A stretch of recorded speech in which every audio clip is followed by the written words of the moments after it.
നമ്മളിന്ന് എല്ലാ CPU ആർക്കിടെക്ചറുകളെയും പറ്റി വിശദമായി സംസാരിക്കാൻ പോവുകയാണ്. അപ്പോൾ നമുക്ക് നേരെ വിഷയത്തിലേക്ക് കടക്കാം.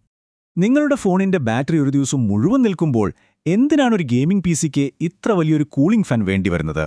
ഇതിൻ്റെയൊക്കെ ഉത്തരം ഒളിഞ്ഞിരിക്കുന്നത് നമ്മുടെ ഓരോ ഉപകരണങ്ങളുടെയും തലച്ചോറായ CPU ഡിസൈൻ ചെയ്തതിലെ പതിറ്റാണ്ടുകൾ നീണ്ട പരിണാമത്തിലാണ്. അപ്പോൾ ഈ കഥ തുടങ്ങുന്നത് 1940കളിലാണ്.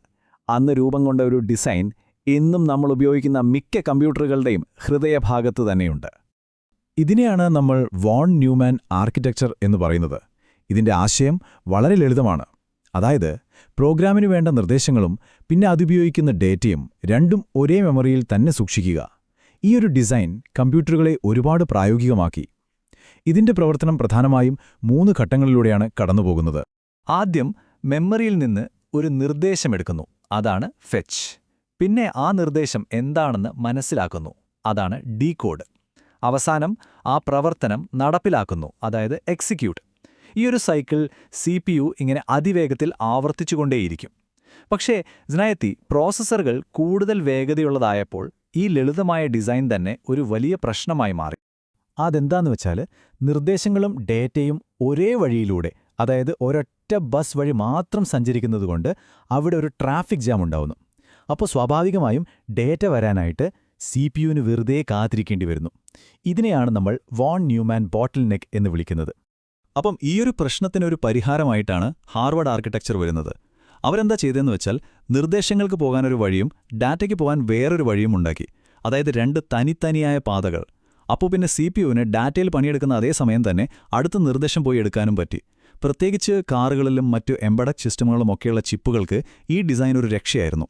ശരി, അപ്പോൾ ആ ബോട്ടിൽ നെക്ക് പ്രശ്നം പരിഹരിച്ചു. അതോടെ അടുത്തൊരു വലിയ ചോദ്യം വന്നു. ഒരു CPUവിന് ചിന്തിക്കാൻ അല്ലെങ്കിൽ നിർദ്ദേശങ്ങൾ കൊടുക്കാൻ ഏറ്റവും നല്ല വഴി ഏതാണ്?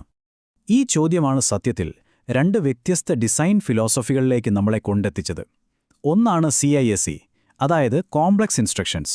രണ്ടാമത്തേത് RISC, അതായത് റെഡ്യൂസ്ഡ് ഇൻസ്ട്രക്ഷൻസ്. നിങ്ങൾ ഇന്ന് ഉപയോഗിക്കുന്ന മിക്കവാറും എല്ലാ ഉപകരണങ്ങളും ഈ 2 തത്വങ്ങളിൽ ഏതെങ്കിലും ഒന്നിനെ അടിസ്ഥാനമാക്കിയാണ് പ്രവർത്തിക്കുന്നത്. ഇതിനെ നമുക്കിങ്ങനെ ഉപമിക്കാം. സിസ്ക് എന്ന് പറയുന്നത് ഒരു സ്വിസ് ആർമി കത്തി പോലെയാണ്. ഒറ്റ ടൂൾ കൊണ്ട് ഒരുപാട് സങ്കീർണമായ പണികൾ ചെയ്യാം. എന്നാൽ റിസ്ക് ആണെങ്കിൽ അതൊരു ടൂൾ ബോക്സ് പോലെയാണ്. ഓരോ ചെറിയ പണിക്കും അതിനുവേണ്ടിയുള്ള ലളിതവും വേഗതയേറിയതുമായ ഓരോ ടൂൾസ് ഉണ്ടാവും. അപ്പോൾ സിസ്ക് സോഫ്റ്റ്വെയർ കോഡിംഗ് എളുപ്പമാക്കാൻ നോക്കുമ്പോൾ റിസ്ക് ഹാർഡ്വെയർ ലളിതമാക്കി ഓവറോൾ സ്പീഡ് കൂട്ടാനാണ് ശ്രമിക്കുന്നത്. അങ്ങനെ കുറേ കാലത്തേക്ക് ഒരൊറ്റ പ്രോസസ്സർ കോറിനെ എങ്ങനെ കൂടുതൽ വേഗതയുള്ളതാക്കാമെന്നതിലായിരുന്നു എല്ലാവരുടെയും ശ്രദ്ധ. പക്ഷെ അവസാനം നമ്മളൊരു ഭിത്തിയിലിടിച്ചു നിന്ന പോലെയായി. ഭൗതികമായ ചില പരിധികൾ വന്നു. കാരണം ക്ലോക്ക് സ്പീഡ് ഇങ്ങനെ കൂട്ടിക്കൊണ്ടേയിരിക്കുന്നത് താങ്ങാൻ പറ്റാത്ത ചൂടും പവർ കൺസംഷനും ഉണ്ടാക്കാൻ തുടങ്ങി. അത് പ്രായോഗികമല്ലാതായി. അപ്പോൾ ഉറപ്പായും ഒരു പുതിയ വഴി കണ്ടുപിടിക്കേണ്ടിയിരുന്നു. അങ്ങനെ വന്ന ആദ്യത്തെ ഒരു ഐഡിയയാണ് ഒരൊറ്റ കോറിനെ തന്നെ കൂടുതൽ സ്മാർട്ടാക്കുക എന്നത്. അതാണ് സൂപ്പർ സ്കെയിലർ ആർക്കിടെക്ചർ. ഇതുപയോഗിച്ച് ഒരു കോറിന് ഒരു ക്ലോക്ക് സൈക്കിളിൽ തന്നെ ഒന്നിലധികം നിർദ്ദേശങ്ങൾ എക്സിക്യൂട്ട് ചെയ്യാൻ പറ്റി. അതായത് ഒരേ സമയം പല ജോലികൾ ചെയ്യാൻ തുടങ്ങി. പക്ഷേ അങ്ങനെ ഒരു കോറിന് ഒരേ സമയം ചെയ്യാൻ പറ്റുന്ന കാര്യങ്ങൾക്കും ഒരു പരിധിയില്ലേ? അതാണ് അടുത്ത വലിയൊരു കുതിച്ചുചാട്ടത്തിലേക്ക് വഴിവെച്ചത്. അതായത് ഒന്നിനു പകരം കൂടുതൽ തലച്ചോറുകൾ ചേർത്താലോ എന്ന ആലോചന. അങ്ങനെയാണ് മൾട്ടികോർ CPUകൾ വരുന്നത്. ഒറ്റ കോറിന്റെ സ്പീഡ് കൂട്ടുന്നതിന് പകരം ഒരൊറ്റ ചിപ്പിൽ തന്നെ 2, 4, 8 അങ്ങനെ ഒന്നിലധികം കോറുകൾ വെക്കുക. ഇത് CPU ഡിസൈനിന്റെ ചരിത്രത്തിൽ തന്നെ ഒരു വലിയ വഴിത്തിരിവായിരുന്നു. ഇതിന് നമുക്ക് ഇങ്ങനെ ചിന്തിക്കാം. സൂപ്പർ ഫാസ്റ്റായ ഒരൊറ്റ ഷെഫിനു പകരം ഒരു വലിയ അടുക്കളയിൽ ഒരേ സമയം ഒരുമിച്ച് ജോലി ചെയ്യുന്ന ഒരു 16 ഷെഫുമാർ ഉണ്ടെന്ന് കരുതുക. അതാണ് സംഭവം. ശരി, ഇനി നമുക്ക് നേരെ ഇന്നത്തെ കാലത്തേക്ക് വരാം. ആധുനിക ഹൈബ്രിഡ് കാലഘട്ടത്തിലേക്ക്. ഇവിടെ പെർഫോമൻസും പവർ എഫിഷ്യൻസിയും രണ്ടും ഒരുപോലെ പ്രധാനമാണ്. അപ്പോൾ ഈ പുതിയ ചിപ്പുകൾ എങ്ങനെയാണ് ഈ 2 കാര്യങ്ങളും ഒരുമിച്ച് കൊണ്ടുപോകുന്നതെന്ന് നോക്കാം. ഇന്നത്തെ ഏറ്റവും വലിയ വെല്ലുവിളിയെന്ന് പറയുന്നത് വെറുതെ സ്പീഡ് കൂട്ടുന്നതല്ല, മറിച്ച് നിങ്ങളുടെ ഫോണിന്റെ ബാറ്ററി 1 മണിക്കൂർ കൊണ്ട് തീർന്നു പോകാതെ ആ സ്പീഡ് എങ്ങനെ തരാൻ പറ്റും എന്നതാണ്. അതിനുള്ളൊരു കിടിലൻ പരിഹാരമാണ് ഹൈബ്രിഡ് ആർക്കിടെക്ചർ. ഇതിലെ ഐഡിയ സിമ്പിളാണ്. എല്ലാ പണിക്കും ഒരേപോലത്തെ കോർ ഉപയോഗിക്കുന്നതിന് പകരം ഓരോ തരം പണിക്കും അതിൽ സ്പെഷ്യലൈസ് ചെയ്ത കോറുകളുടെ ഒരു ടീമിനെ ഉണ്ടാക്കുക. അതായത് 2 തരം കോറുകളുണ്ടാകും.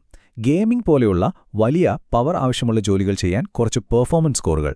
പിന്നെ ബാക്ക്ഗ്രൗണ്ടിൽ നടക്കുന്ന ഇമെയിൽ ചെക്കിംഗ് പോലെയുള്ള ചെറിയ ജോലികൾക്ക് വളരെ കുറച്ച് പവർ മാത്രം ഉപയോഗിക്കുന്ന എഫിഷ്യൻസി സ്കോറുകൾ.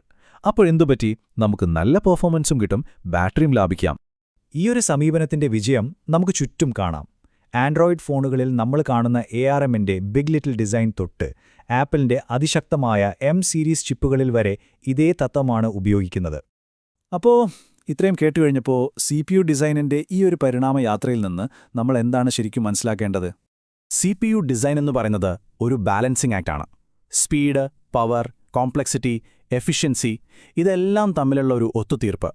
ഓരോ പുതിയ ആർക്കിടെക്ചറും ഈ ഘടകങ്ങൾക്കിടയിൽ കുറച്ചുകൂടി നല്ലൊരു ബാലൻസ് കണ്ടെത്താനുള്ള ശ്രമമാണ്. അപ്പോൾ ഈ ഒരു നിരന്തരമായ പരിണാമമാണ് ടെക്നോളജിയുടെ ഭാവിയെ തന്നെ രൂപപ്പെടുത്തുന്നത്. ഇപ്പോൾ ആർട്ടിഫിഷ്യൽ ഇൻ്റലിജൻസും അതുപോലുള്ള സ്പെഷ്യലൈസ്ഡ് ജോലികളും വളർന്നു വരികയാണല്ലോ. അപ്പോൾ ഭാവിയിൽ ഓരോ ഉപകരണത്തിനും അതിൻ്റേതായ പ്രത്യേകം കസ്റ്റമൈസ് ചെയ്ത ഒരു തലച്ചോറ് തന്നെ ആവശ്യമായി വരുമോ? ഈ ഒരു ചോദ്യം നിങ്ങൾക്കായി വിട്ടുകൊണ്ട് നമുക്ക് നിർത്താം.